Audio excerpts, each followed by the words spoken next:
നിങ്ങൾക്കെല്ലാവർക്കും ഈ ലോകത്തൊരു സ്പേസ് ഉണ്ട്. എല്ലാവർക്കും CEO ആകാൻ പറ്റില്ല. നിങ്ങൾ ചിലവർക്ക് ക്ലർക്ക് ആകാനായിരിക്കും പറ്റും. നിങ്ങൾ കുറച്ച് പേർക്ക് സ്വീപ്പർ ആകാനായിരിക്കും പറ്റുന്നത്. ആ പോസ്റ്റിലിരിക്കാൻ ഒരു മടിയും കാണിക്കരുത്. സ്വീപ്പർ ആയിരുന്നാൽ ഏറ്റവും ബെസ്റ്റായിട്ട് സ്വീപ്പ് ചെയ്യുന്ന സ്വീപ്പറായി മാറും. ഞാൻ CEO ആയിട്ട് അടങ്ങത്തുള്ളൂ എന്ന് വാശി പിടിക്കേണ്ട ആവശ്യമില്ല. എല്ലാവർക്കും അത് പറ്റില്ല. ലാലേട്ടനോടൊപ്പം വളർന്നൊരു വ്യക്തി കൂടിയുണ്ട്. അദ്ദേഹത്തിന്റെ ഡ്രൈവർ റോളുള്ള ആന്റണി പെരുമ്പാവൂർ. ഞാൻ ലാലേട്ടനേക്കാൾ നന്നായിട്ട് അഭിനയിച്ച് വലുതായിക്കോളാം എന്ന് ചിന്തിച്ചാൽ ഒരിക്കലും അദ്ദേഹത്തിനാകാൻ പറ്റില്ല.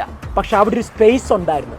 അദ്ദേഹത്തിൻ്റെ പ്രൊഡ്യൂസറായിട്ടോ ഡ്രൈവറായിട്ടുള്ള ആ സ്പേസ് പുള്ളി ഫുൾഫിൽ ചെയ്യും. നിങ്ങളാകുന്ന നിങ്ങൾക്ക് പറ്റുന്ന സ്പേസിലേക്ക് കയറിയിരിക്കുക. പുതുമുഖ ഗായകർ കോപ്പി ചെയ്തത് ദാസേട്ടനെയാണ്. ദാസേട്ടൻ്റെ ശബ്ദം, ആ ഗാംഭീര്യം, ആ വേഷം, ആ താടി വരെ കോപ്പി ചെയ്ത് പാടിയ ആൾക്കാർ നിങ്ങൾക്കറിയാം. ഫീൽഡ് ഔട്ട് ആയിപ്പോയി. ഒരു മനുഷ്യൻ നാടൻ പാട്ട് കൊണ്ട് പുള്ളി ഒരു വിപ്ലവം ഉണ്ടാക്കി.